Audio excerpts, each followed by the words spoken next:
అందరికీ 2.5 సంవత్సరాల నుండి రాష్ట్రంలో కాంగ్రెస్ పార్టీ వచ్చిన తర్వాత పాలన గాలి వదిలేసి కేసీఆర్ గారి గురించి తప్పుడు ప్రచారం చేయాలనేది ఒకటే ముందు క్రైటీరియా తీసుకొని ముందుకు పోతున్న సందర్భం చూస్తున్నాం.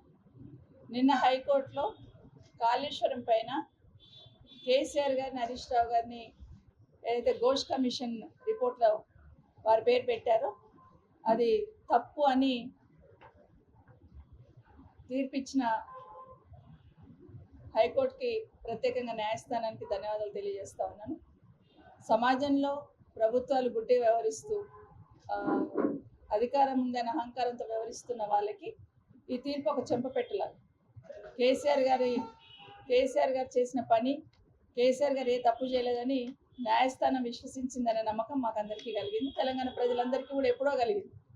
కక్షపూరితంగా కేసులు పెడుతున్నారనే ఆలోచన వచ్చింది తప్పిస్తే కేసీఆర్ గారు తప్పు చేశారని తెలంగాణ సమాజం నమ్మలేదు. ఎన్ని డ్రామాలు ఆడినా, ఎన్ని మాటలు మాట్లాడినా, మైక్ పట్టుకొని ఎంత అరిసినా కూడా కేసీఆర్ గారు తప్పు చెయ్యరు, కేసీఆర్ గారు తెలంగాణ ప్రజల కోసం ఆరాట పడతారనేది స్పష్టంగా ఇప్పటికే ప్రజలందరికీ తెలుసు. కానీ నిన్న న్యాయస్థానంలో స్టే తీసుకురావడం అనేది, స్టే ఇవ్వడం అనేది హర్షించదగ్గ అంశం. వారికి ప్రత్యేకంగా ధన్యవాదాలు. ఏదైనా రాజ్యాంగానికి వ్యతిరేకంగా కానీ చట్టానికి వ్యతిరేకంగా పనిచేస్తే మేము సహించము అని నిన్న కోర్టు తీర్పు ఉంది. న్యాయస్థానాల సహించు అనేది స్పష్టంగా ఇండికేషన్ ఇచ్చున్నారు. ఒక్కసారి 10 సంవత్సరాలు 12 సంవత్సరాలు వెనక్కి వెళ్తే తెలంగాణ రాకముందు రాష్ట్రం ఎట్లుండింది, తెలంగాణ వచ్చిన తర్వాత కేసీఆర్ గారు ముఖ్యమంత్రిగా బాధ్యతలు చేపట్టిన తర్వాత తెలంగాణ రాష్ట్రం ఎట్లా మారింది అనేది ఏ గల్లీకి పోయినా చెప్తారు, ఏ చెట్టును కలిపినా చెప్తారు.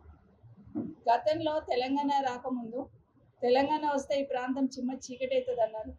తెలంగాణ వస్తే తెలంగాణ వాళ్ళకి పాలననే చేత కాదన్నారు. అట్లాంటిది 14 సంవత్సరాలు ఉద్యమం చేసి తెలంగాణ సాధించిన తర్వాత తొలి ముఖ్యమంత్రిగా తనదైన ముద్రతో, తనకున్న అనుభవంతో తెలంగాణను ఏ విధంగా తీర్చిదిద్దండి అనేది ఒక్కొక్కటి మనం మననం చేసుకుంటే అర్థమవుతుంది. ముఖ్యంగా కేసీఆర్ గారు ఒక రైతు కాబట్టి రైతు గురించి ఎప్పుడు ఆలోచిస్తూ ఉంటాడు. నిరంతరం రైతు గురించి ఆలోచిస్తుంటాడు. ఏ చిన్న మీటింగ్ పెట్టినా కనీసం ఒక 1 అవర్ రైతు గురించి మాట్లాడిన దాకా కేసీఆర్ గారు మనసు ఉండబడ్డది. రైతు అనేటోడు 80-90% రైతులే ఉంటారు మన దగ్గర. కాబట్టి రైతు కష్టం రాకుండా చూసుకోవాలనేది కేసీఆర్ గారు ఆలోచన. దాంట్లో ప్రధానంగా ఏమనేవారంటే రైతుకి సాగునీరు అందిస్తే బంగారం పండిస్తాడు రైతు అనే లెవెల్లో కేసీఆర్ గారు మాట్లాడేవారు. కాళేశ్వరం లాంటి ప్రాజెక్టు కేసీఆర్ గారు లేకపోతే ఆ స్థానంలో ఇంకెవరైనా ఉంటే ఇంకా 10 ఏళ్ళైనా పూర్తయ్యేది కాదు. ఇలాగే మాట్లాడుకుంటూ కాలం గడిపే వాళ్ళు తప్పిస్తే దాన్ని పూర్తి చేసే ధ్యాస ఎవరికి ఉండేది కాదు. కేసీఆర్ గారు ఉన్నారు కాబట్టి పక్క రాష్ట్రం వాళ్ళని బతిలాడి ఒక మెట్టు దిగి మన రాష్ట్రానికి మేలు జరిగేటట్టు, మనకు గోదావరిలో నీటి లభ్యత ఎక్కువ వచ్చేటట్టు కేసీఆర్ గారు నిర్ణయం తీసుకొని కాళేశ్వరం ప్రాజెక్టు కట్టినారు. కట్టినప్పుడు కూడా కేంద్రంలో ఉన్న ప్రభుత్వం సహకరించకపోయినా, కనీసం వాళ్ళు డబ్బులు బడ్జెట్ కూడా ఇవ్వకపోయినా తనే సర్దుకొని అప్పు చేశారో, సొప్పు చేశారో, ఏం చేశారో ప్రాజెక్టులు కట్టారు. కాళేశ్వరం అనగానే ఒకటే ప్రాజెక్ట్ అనుకుంటారు, కానీ ఒక 100 కాంపోనెంట్లకు సంబంధించిన సమాహారం అది అని అర్థం కావాలి. ఇప్పుడు చాలాసార్లు హరీష్ రావు గారు, కేటీఆర్ గారు మాట్లాడుతూ చెప్తూ ఉంటారు, కాళేశ్వరం అంటే ఏదో ఒక చిన్న ప్రాజెక్ట్ కాదు, అది దాదాపుగా 100 కాంపోనెంట్లకు సంబంధించిన ప్రాజెక్ట్ అదని చెప్తూ ఉంటారు. అన్నిటికన్నా ముందుగా 2 సంవత్సరాల నుండి ఒక గ్లోబల్ ప్రచారం చూసినాం మనం. 1,00,000 కోట్లు తినేశారు, 1,00,000 కోట్లు తినేశారు, 1,00,000 కోట్లు తినేశారు. అసలు ప్రాజెక్ట్కైనా ఖర్చు ఎంత అనేది అంటేనేమో మాట్లాడరు. బయట అసెంబ్లీలో పోతేనేమో 94,000 కోట్లు అని చెప్తారు, బయట వచ్చి 1,00,000 కోట్లు తినేశారు అంటారు. 94,000 కోట్లే ఖర్చు చేసింది దానిపైన స్పష్టంగా చెప్తూ బయట వచ్చి గ్లోబల్ ప్రచారం 1,00,000 రూపాయలు, 1,00,000 కోట్లు తినేశారు, 1,00,000 కోట్లు. ఇది ఈరోజు కోర్టు ఏదైతే చెప్పిందో మళ్ళీ మాట్లాడకుండా ఉండాలి కాంగ్రెస్ పార్టీ వాళ్ళు. నిజంగానే ఈరోజు కోర్టు ఇచ్చిన దాని ప్రకారం అది మిస్టేక్ జరిగింది, పొరపాటు జరిగింది, తప్పు చేసినామని వాళ్ళు ఫీల్ అవ్వాలి.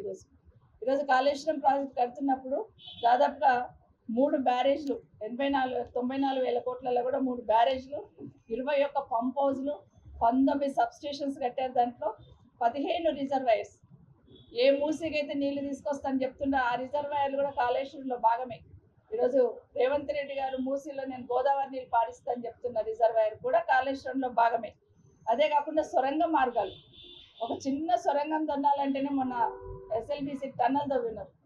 దాంట్లో 6 మంది చచ్చిపోయినారు, ప్రణాళిక లేకుండా ఏం లేకుండా.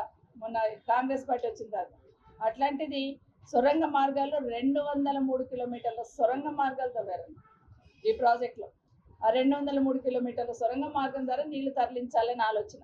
అదే కాకుండా గ్రావిటీ ద్వారా, కాలువల ద్వారా ఎక్కడ అవకాశం ఉంటే అక్కడ కాలువల ద్వారా నీళ్ళు అందించాలన్నప్పుడు ఈ ప్రాజెక్టులో భాగంగా 1531 కిలోమీటర్ల గ్రావిటీ కాలువలు ఏర్పాటు చేశారు ఇదే కాళేశ్వరం ప్రాజెక్టులో.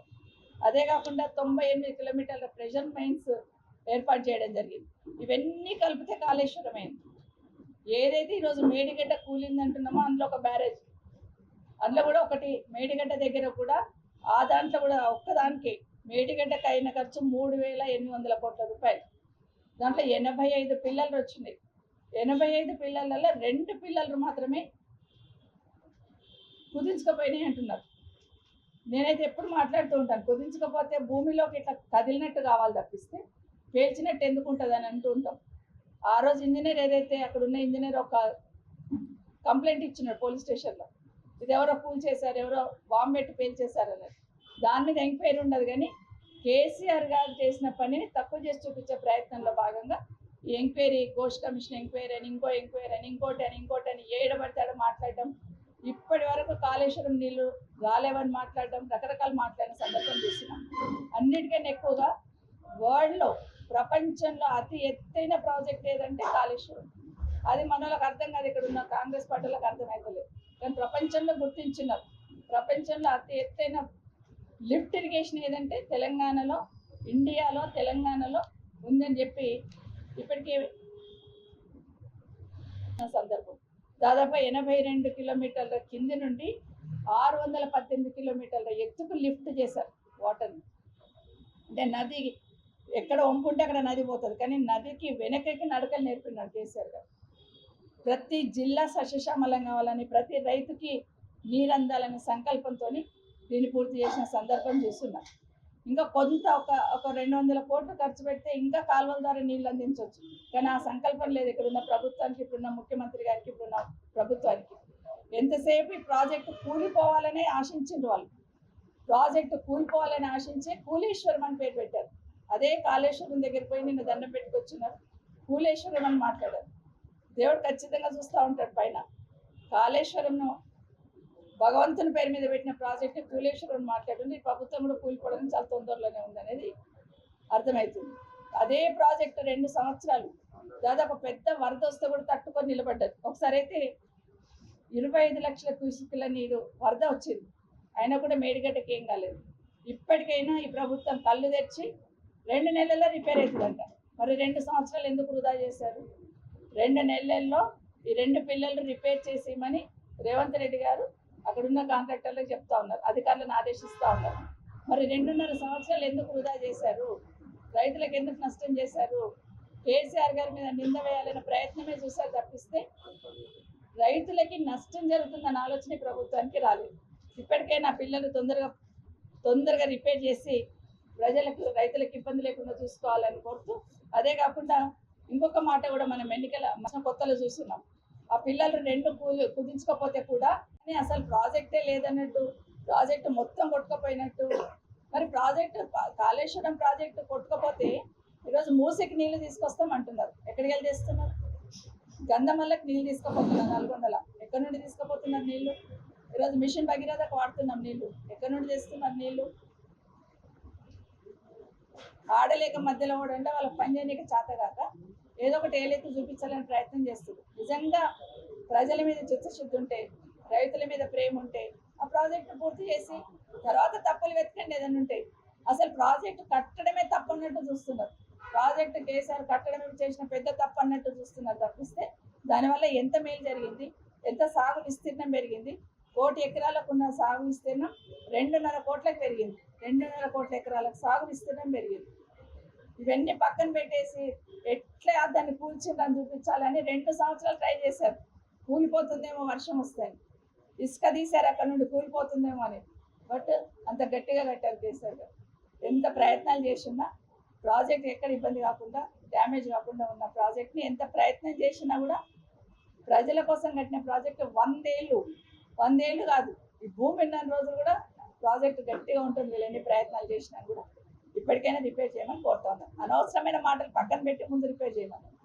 అదే కాంట్రాక్టర్ నేనే చేసిస్తా, మాకు పర్మిషన్ ఇవ్వండి అన్నారు. కానీ కనీసం అలా చేయడానికి కూడా పర్మిషన్ ఇవ్వలేదు. ఇవ్వకపోగా వాళ్ళని కూడా నిపం నెట్టి నెట్టేసిన ప్రయత్నం చూస్తున్నాం. ఇదే కాకుండా ఎన్నికల కన్నా ముందు చూస్తున్నాం.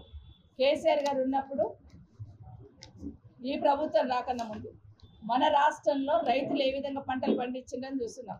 2014లో చూద్దాం, తర్వాత మొన్న ఈ కాంగ్రెస్ ప్రభుత్వం వచ్చేంత వరకు కూడా మన రైతులు ఎంత గొప్పగా పంటలు పండించింది అనేది ఖచ్చితంగా ఆలోచించాల్సిన అవసరం ఉంది. దాదాపుగా 3 కోట్ల మెట్రిక్ టన్నుల వరి ధాన్యం వరకు పండించున్నారు.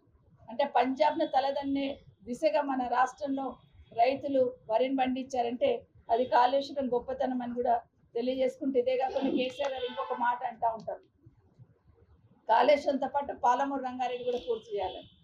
పాలమూరు రంగారెడ్డికి సంబంధించి దాదాపుగా 90% వరకు పూర్తయిన తర్వాత కూడా కనీసం అటు పక్క కూడా, నేను పాలమూరు బిడ్డని చెప్పుకుంటున్న ముఖ్యమంత్రి గారు కనీసం ఆ ప్రాజెక్ట్ మీద ఒక్కసారి కూడా రివ్యూ చేయరు. దాని గురించి అది పూర్తి చేయాలనే ఆలోచన ఈ ప్రభుత్వానికి లేదు. కాగా కేసీఆర్ చేసిన పనిని నష్టం జరిగిందని చూపించే ప్రయత్నం చేస్తున్న దానికి ఈరోజు కోర్టు ఇచ్చిన తీర్పును స్పష్టంగా అర్థమైంది. ఇప్పటికైనా ఈ ప్రభుత్వం పద్ధతి మార్చుకోవాలి. ఎన్నో రకాలుగా ప్రయత్నం చేస్తుంది కేసీఆర్ గారి నిశాన చెడపాలనే ప్రయత్నం. ముఖ్యంగా సాగునీరుతో పాటు తాగునీరు ఒక యజ్ఞంలాగా చేశారు కేసీఆర్ గారు.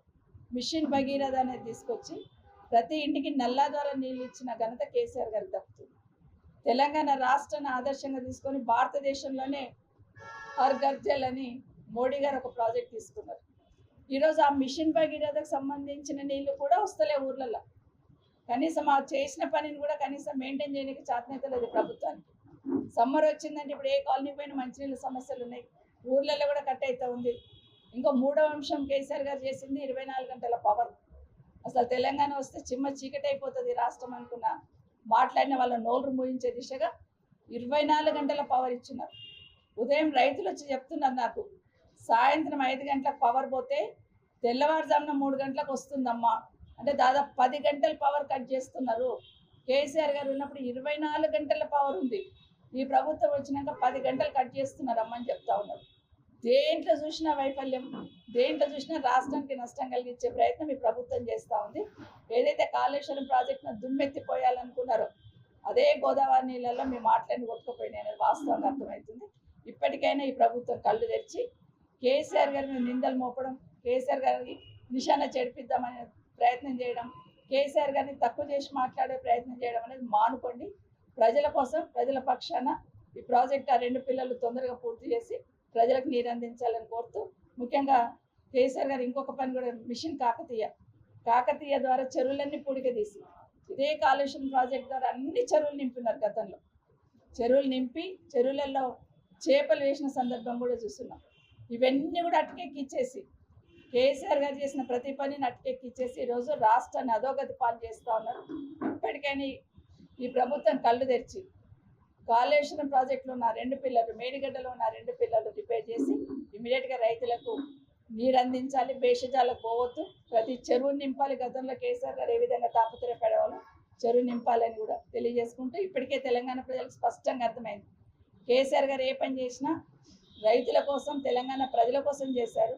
కేసీఆర్ గారు ఏ పని చేసినా తెలంగాణ ప్రజల అభివృద్ధిని ఆకాంక్షించారు, సంక్షేమాన్ని ఆకాంక్షించారు. కాబట్టి ప్రతి పనిని శాశ్వతంగా ఉండిపోయేటట్టు చేసిన సందర్భం. కాబట్టి కాళేశ్వరం ప్రాజెక్టు ఇంకొకటి కూడా బీజేపీకి సంబంధించిన వాళ్ళు 2 పిల్లలు కుంగిపోయినా కానీ ఎన్డీఎస్ఏ వాళ్ళని పంపించారు. కానీ ఎస్ఎల్బీసీలో అంతగానం కొట్టుకోపోతే 6 మంది చనిపోతే అటుపక్క ఎన్డీఎస్ఏ చూడదు.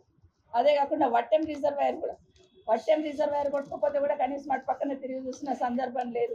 అట్లాగే సుంకిశాల కూడా ఈ ప్రభుత్వం వచ్చినాక సుంకిశాల కొట్టుకుపోతే కూడా అటు పక్క తిరిగి చూడలేదు. వట్టెం పంప్ హౌస్ మునిగిపోతే చూడలేదు. పెద్దవాగు కొట్టుకోపోతే కూడా అటు పక్క తిరిగి చూడలేదు. చెక్ డ్యామ్స్ అయితే ఉద్దేశపూర్వకంగా కాంగ్రెస్ పార్టీకి సంబంధించిన వాళ్ళే ఫెయిల్ చేస్తుంటే కూడా కనీసం ఇటు పక్క తిరిగి చూడట్లేదు. ఇప్పటికైనా ప్రజలకు అర్థమవుతా ఉంది, కేసీఆర్ని బోడగొట్టుకొని ఎంత నష్టపోయినామని ప్రజలు ఇప్పుడు ఆలోచిస్తూ ఉన్నారు. ప్రతి రైతుని కూడా కడుపులో పెట్టుకొని చూసేవాడు కేసీఆర్ గారు ఉన్నప్పుడు. రైతు బంధు టెన్షన్ కేసీఆర్, రైతు బీమా ఇచ్చారు కరెక్ట్గా, దాదాపు 5 సార్లు రైతు బంద్ వేయాల్సింది ఇప్పటికి ఒక్కసారి రైతు బంద్ వేశారు. మొన్న కూడా 2 ఎకరాలకు మాత్రమే ఈరోజు రైతు బంద్ వేసినని చెప్పుకుంటున్న సందర్భం చూస్తున్నాం. ఇవన్నీ కూడా ప్రజలు గమనిస్తూ ఉన్నారు. ఇప్పటికైనా ఈ ప్రభుత్వం కళ్ళు తెరిచి ఆ 2 పిల్లలు ఇమీడియట్గా రిపేర్ చేసి చెరువులన్నీ కూడా నింపి రైతులకి నీరు అందించే కార్యక్రమం చేపట్టాలని ప్రభుత్వం డిమాండ్ చేస్తాం.